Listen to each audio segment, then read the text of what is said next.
حکومت سمجھتی ہے کہ جو آئینی اصلاحات کی جائیں اس سے عدالتی نظام میں بہتری آئے گی۔ معزز صاحب حضرات، پاکستان کی افواج نے بھارت کو پچھلے دنوں ایک جنگ میں ایک ایسی شکست دی ہے کہ پاکستان کی عسکری برتری پوری دنیا میں اب مانی جاتی ہے، لیکن خطرہ موجود ہے۔ آئین کے آرٹیکل 243 ملکی سالمیت اور دفاع کے حوالے سے قومی ضرورت سے اس کو ہم آہنگ کیا جانا ضروری ہے۔ اس حوالے سے بھی مذاکرات، بات چیت اور معاملات طے ہو رہے ہیں۔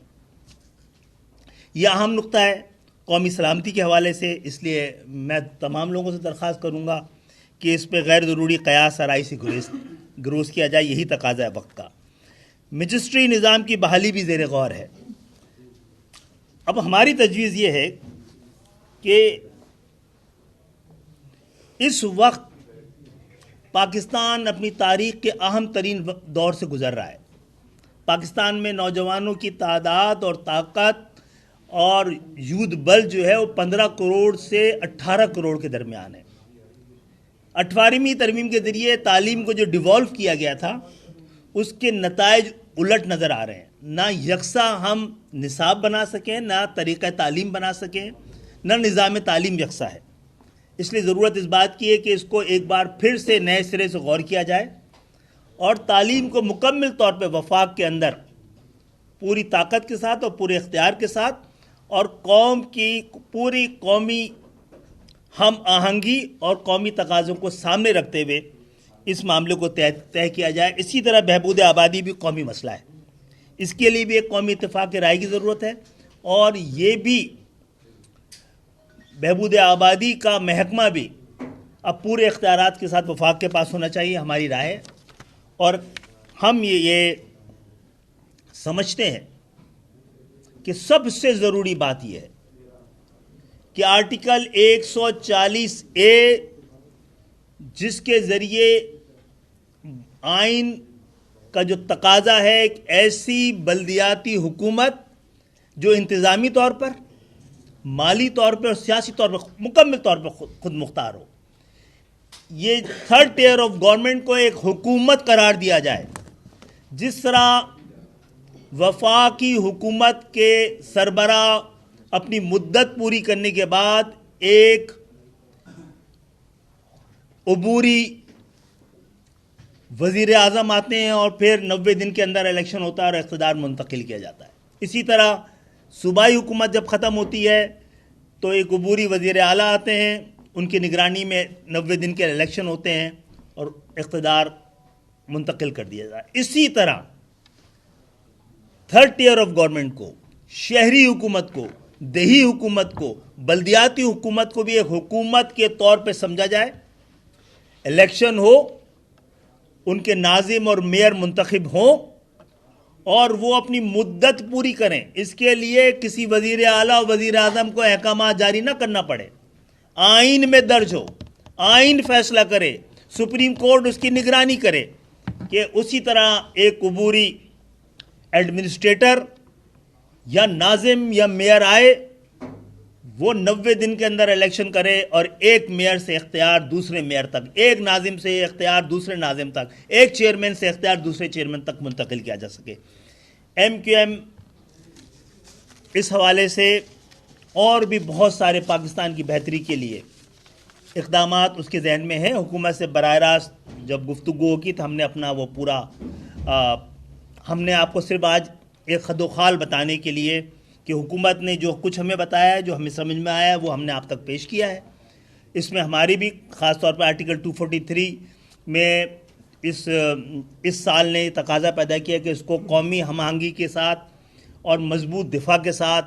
اور دفاع کے جدید تقاضوں کے ساتھ ہم آہنگ کرنے کی ضرورت ہے۔ فاروق بھائی کوئی بات کریں؟ میرے خیال میں خالد بھائی آپ نے کافی تفصیل بتا دی ہے۔ بس یہ گزارش ہے کہ آئین ایک مقدس دستاویز ضرور ہے، لیکن صحیفہ آسمانی نہیں ہے، لیونگ ڈاکیومنٹ ہے، اور ظاہر ہے کہ اس میں وقت کی ضرورت کے مطابق، حالات کی ضرورت کے مطابق ملک کی مضبوطی اور استحکام کے لیے اس میں اگر ترامیم اگر 26 ہوئیں اور 26 سے پہلے 25 ہوئی تھی تو 26 کے بعد 27ویں اگر آئینی ترمیم کی ضرورت ہے تو اس پر کوئی بہت زیادہ پریشانی اور حیرانی ہونی نہیں چاہیے. ہاں اس کے جزویات جب باقاعدہ یہ متعارف ہوگا سامنے آئیں گے تو اس پہ جو بھی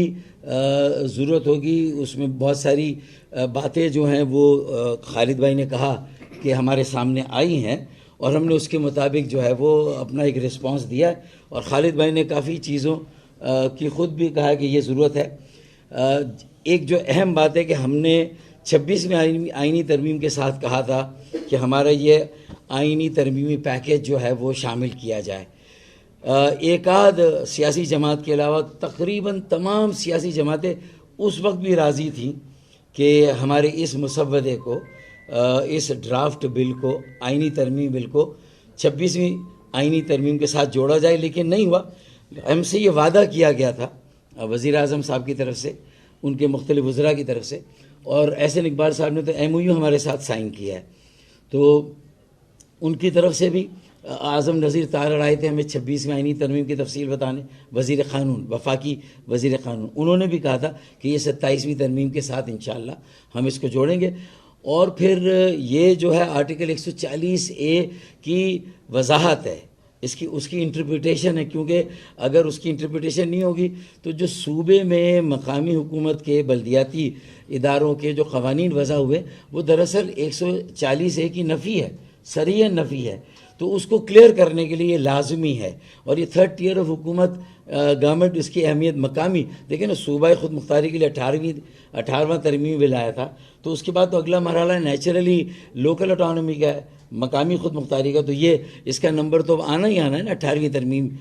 کے بعد، تو یہ نمبر اب آنا چاہیے اور یہ بھی 27ویں ترمیم میں شامل ہونا چاہیے. یہ ہمارا اصرار ہے.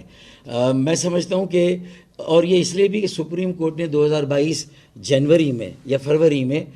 جسٹس گلزار احمد شیخ صاحب نے بھی ہماری ایک پٹیشن میں اس کے حق میں فیصلہ دیا. 140A کی سپریم کورٹ نے بھی انٹرپریٹیشن کی ہے. پھر اس کے بعد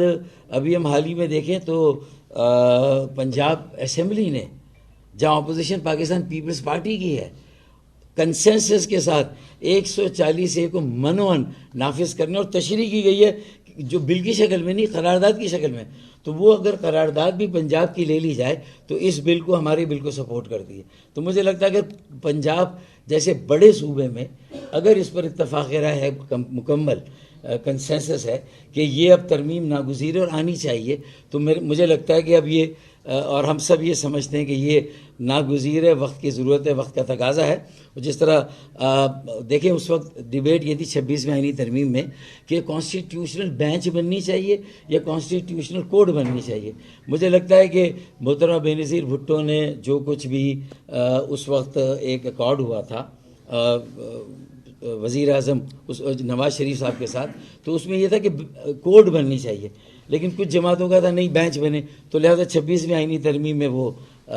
بینچ بن گئی. تو اب خالد بھائی کہہ رہے ہیں کہ اگر یہ عدالت بنتی ہے تو میرے خیال میں بننی چاہیے، کیونکہ تاکہ کانسٹیٹیوشنل مقدمات جو ہیں بالکل الگ ہونے چاہیے. کسی طرح وہ عام مقدمات کے ساتھ انہیں جوڑ کے نہیں رکھنا چاہیے، ورنہ عام مقدمات بری طرح سے سفر کرتے ہیں. یہ بات بھی کلیئر ہو گئی. آخر میں ایک بات جو شاید ابھی تک نہیں ہوئی خالد بھائی، وہ یہ کہ جو 18ویں ترمیم ہوئی تھی اس میں ہم بھی تھے، میں اور حیدر عباس رضوی تھے، ہم MQM کی طرف سے 27 رکنی کل جماعتی دونوں ایوانوں کی سینٹ اور قومی اسمبلی کی وہ کمیٹی تھی جس نے ایک سال ڈیلیبریٹ کر کے 106 ترامیم تجویز کی تھی جو 18ویں ترمیم تھی صوبائی خود مختاری کے لیے. اس میں صوبائی خود مختاری کی بات کرتے کرتے نیشنل فائنانس کمیشن، میں آپ کو یہ آج واضح کر دوں، ہماری نظر میں وہ کلاس نہیں تھی، وہ اچانک آخر میں ڈالی گئی تھی